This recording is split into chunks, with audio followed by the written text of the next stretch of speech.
दिलकला गांव में एक युवक की हत्या कर नहर में फेंक दिया था, क्या पूरा मामला? 10 तारीख को आफ्टरनून 2 बजे के आसपास आदित्य नाम का एक लड़का है, पिताजी का नाम सोमफा, गांव सांदल कला। वो लड़का घर से गायब हो गया करके एक इन्फॉर्मेशन आया था पुलिस के पास। तो उन्होंने किडनैपिंग का शक बता रहा था।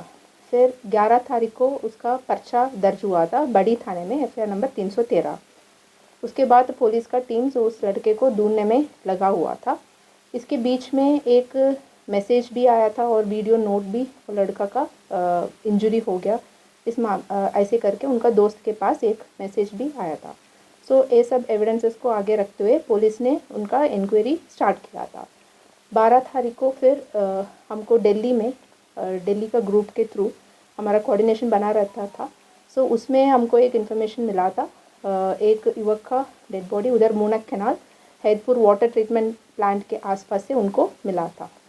सो तब हमने वो उसको देखा था, हम और हमारा टीम ने वो हम मृतक का पहचान से जुड़ा हुआ था उनका आइडेंटिफिकेशंस। सो फिर हमने उसका पहचान दिया, वो हमारा मिसिंग विक्टिम था आदित्य, उसका ही कंफर्म हो गया था। फिर इसमें उनका हत्या का मामला सामने आया था। सो तुरंत हमारा डीसीपी क्राइम और हमारा मेरी मॉनिटरिंग के अंडर सीए का 8 टीम्स हमने बनाया था। उसको लीड कर रहा था सीए 1 बीर सिंह और एसएजी इंचार्ज अजय, और इसके अलावा सीए गनूर का इंचार्ज मुकेश। ये सभी टीम्स हम अलग अलग काम पे टेक्निकल और ग्राउंड लेवल इंटेलिजेंस कलेक्ट करने में हमने लगाया था। सो इसी इन्वेस्टिगेशन के दौरान आज बेस्ड ऑन टेक्निकल एविडेंसेस और सर्वेलेंसेस हमने कितना किया उसका, और फिजिकल एविडेंसेस के बेस पे मतलब मृतक के पास से हमको मिला, वो सबके मद्देनज़र रखते हुए आज एक सस्पेक्ट को हमने राउंड अप किया था। उसका नाम है विश्वामित्र, 31 ईयर्स का, वो भी उन्हीं का मृतक का पड़ोसी है। सो उनसे हमने पूछताछ किया था और प्रेमा फेसिए हमको सभी एविडेंसेस और उनका कन्फेशन ये सब जुड़े हुए है। हत्या तो उस बंदे ने किया था। और इसमें हमने एक चीज़ क्लैरिफाई करना चाह रहा था, ये हत्या 10 तारीख को आफ्टरनून, तब मृतक ये अक्यूज्ड का घर पे गया था। पहले ही उनका काफ़ी लेन देन भी है, बातचीत भी है, दोस्ती भी है। सो उनके घर पे गया, उधर पैसे के लेन देन के ऊपर इनके बीच में कासुनी हुई थी, उसमें गाली गलौज फिर झगड़ा हुआ था। वो गुस्से में तब ये ग्रिल में लग के बेवकूफ़ होके नीचे गिर गया था, फिर इसने उसको मार दिया। सो मार के फिर उसको हाइड करने के लिए वो उनका घर का कपड़े और कट्टे वगैरह में उसको बांध के गाड़ी में डाल के बड़वासनी फूल के नीचे नहर में उसको फेंक दिया। पूरे डेड बॉडी को गायब करने का चक्कर में उसको फेंक दिया। वही फिर हमको मूनक कैनाल में हमको मिला था। सो अभी के लिए अक्यूज्ड को हमने आज आफ्टरनून 2:30 बजे के आसपास हमने अरेस्टिंग डाला था। शांदल कला गाँव के पास से ही हमने इनको काबू किया था। अभी आगे का पूरा इन्वेस्टिगेशन जारी है। और इसने एक और इम्पॉर्टेंट चीज़ें है, तब इसको मार दिया था, इसने पूरा प्लानिंग बनाया था कैसे इसके ऊपर शक ना हो और पुलिस का एनर्जी टाइम और गांव वाले को शक को दूसरी एंगल में कैसे हम डाइवर्ट कर सकते। सो मृतक का फ़ोन इसके पास था, तब पहले इनका दोस्ती था, मृतक का पासकोड भी ये जानता था, उसका मोबाइल ऑपरेट करना भी इसको जानता था।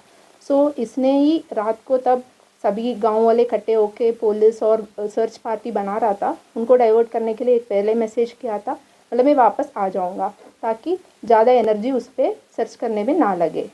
फिर तब अगले दिन दोबारा जब सबने जोर लगा रहा था पुलिस के पास जाना और दोबारा सर्च करने का, उसी टाइम इसने एक बड़ा मैसेज, ये ऑलरेडी प्रेस में भी मैसेज सर्कुलेट हो रहा था, मैसेज और वो वीडियो क्लिपिंग डाला, इसको कोई और एंगल दिखाने के लिए और शक को इससे हटा के कोई बड़ा मामला दिखाने के चक्कर पे अगले दिन वो मैसेज बना के उसने वो शेयर किया, इसमें पैसा वैसे का फिरौती मांगने का उस एंगल देने के लिए। बट इसमें कोई भी सच्चाई नहीं है। सो अभी तक का इंक्वायरी में उसका डेथ पहले दिन हो गया, दम भी पहले दिन उसने किया, वो हमको 12 तारीख को डेड बॉडी इधर से उधर तक ट्रैवल होके मिला था। सो इसके बाद का पूरा इसका अटेंशन डाइवर्ट करने का टैक्टिक्स है, उसमें कोई सच्चाई नहीं मैम है। इसने जो डाला था नहर में बड़वास में, किस टाइम और किस डेट को डाला था? वो 10 तारीख को रात को अराउंड 8 बजे इसने एक गाड़ी किराए पे लिया और उस गाड़ी में ये सीट पे रख के उधर जाके डंप किया था। टैक्सी चालक का कुछ पता लगा, उसको क्या बोला था इसने? नहीं, टैक्सी चालक नहीं, किराए पे लिया। वो आगे का इन्वेस्टिगेशन है, पूरा डिटेल्स हम अभी रिमांड के दौरान हम खोल मैम देंगे। इस मृतक लड़के ने इस विश्वामित्र से ये भी कहा था कि मैं किसी महिला को लेके आता हूँ आप घर पे अकेले, कुछ ऐसी बात सामने आई? नहीं, ये कासुनी अलग अलग एंगल में हुआ था, ऐसे भी उसने डिमांड किया होगा, बट वो एग्जैक्ट मोटिव इसी बात के ऊपर हुआ था या पैसे के ऊपर हुआ था, वो अभी हम आगे का इन्वेस्टिगेशन में पूरे बातें हम क्लियर करेंगे। किस चीज़ से हमला किया था जिसकी वजह से उसकी मृत्यु हो गई? उसका वो एक मेटल का एक छोटा सा वेपन टाइप का था। हाँ, ये घर पे यूज़ करने वाले वो रॉड था, उससे उसको पहले तब वो बेवकुश हो गया, उसके बाद उसको मारने का नियत से उसको ये कर रखा, बट अभी उसको एग्जैक्ट वेरिफिकेशन वगैरह करने का बाकी है। कितने लोग इसमें शामिल हैं मैम हत्या वारदात में, पूरा प्लानिंग कैसे क्या रहा? अभी तक का इन्वेस्टिगेशन में सिर्फ इन्हीं का रोल सामने आया। विश्वामित्र हमारा एक्यूज्ड है, प्राइम एक्यूज्ड है, उसी का ही रोल आ रहा है। अगर इसको मदद करने वाले कोई और था, वो अभी हमारा आगे का इन्वेस्टिगेशन में खुलासा मैम होगा। पैसे के लेन देन को झगड़ा हुआ था या महिला को लेकर झगड़ा हुआ था इन दोनों? नहीं, अभी एक्यूज्ड का इसमें दोनों एंगल हो सकता है, मैं अभी कोई भी कंफर्म नहीं कर सकती हूँ, बिकॉज एक्यूज्ड अभी तक यही बता रहा है 20,000 रुपये हमारा लेन देन था, वो पूछने के लिए वो घर पे आया। उसके बाद उनके बीच में और ज़्यादा बातें हुई थी, अलग अलग एंगल में बातें हुई थी, बट एक ही मोटिव हम नहीं जोड़ सकते, ये सब मिलके वो कासुनी हुई महिला थी। को लेकर कुछ प्राथमिक जांच में आरोपी ने बताया कि हमारी बातचीत हुई है। नहीं, अभी वो कोई कंफर्म्ड नहीं है जी। क्या उसी रात उसने अपने घर पे ही रखा था पूरा जो नहीं जी, उसी दिन रात को 8 बजे उसने डिस्पोज कर लिया गाड़ी को लेके। ये लगभग 2 बजे के आसपास इसका घर पहुंचा, आधा घंटे में इनका हो गया था। मैम जब वो मैम झगड़ा हुआ उस समय विश्वामित्र घर पर अकेला था, जो परिवार के साथ था, कोई और था? नहीं, अभी तक का जांच में वो अकेले ही इनके घर बता। में कोई शादी थी विश्वामित्र के घर में? विश्वामित्र के घर पे उनके परिवार में जो कोई पहले नहीं जी, इसका मुझे नॉलेज नहीं है। अभी ये पूरा एक एक चीज़ तो अभी आगे का जांच में हम बताएंगे। कितने बार जो है इनके चेहरे पे मिले हैं, किस प्रकार के पूरे शरीर पे जो प्राथमिक जांच में मिला हो जानकारी? अभी एक हमारा तो एक कट तो सिर पे था, एक पीछे का सिर पे भी एक कट था, और एक कान के पास में था, बट इसके अलावा पोस्टमार्टम रिपोर्ट अभी पूरी नहीं है, इसलिए मैं आपको एग्जैक्ट नहीं बताऊंगी, इतना ही छोट था। एक्यूज्ड एक चीज़ क्लेम कर रहा है, जब तक हमको पोस्टमार्टम रिपोर्ट से वो मैच नहीं हो रहा, फिर हमको ज़्यादा ये नहीं पता। मैम जब आरोपी मैसेज कर रहा था क्या आपने घर पे ही मौजूद था उस टाइम?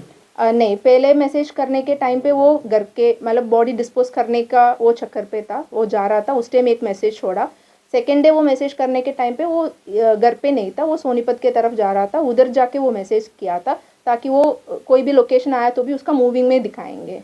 मैम इसकी कोई बैकग्राउंड हिस्ट्री हो, पहले इसने कोई क्राइम किया हो या कोई इसकी कोई और भी कोई बड़ा मामला? नहीं जी, अभी तक ऐसी कोई क्रिमिनल हिस्ट्री हमारे सामने आया नहीं है।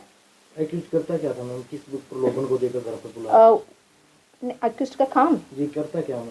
ये non banking financial corporation type में है, फिनांस का, उसका काम करता है। मैम पढ़ा लिखा कितना है? पढ़ा लिखा का तो हमने नहीं किया अभी तक। कितना पढ़ा लिखा भाई?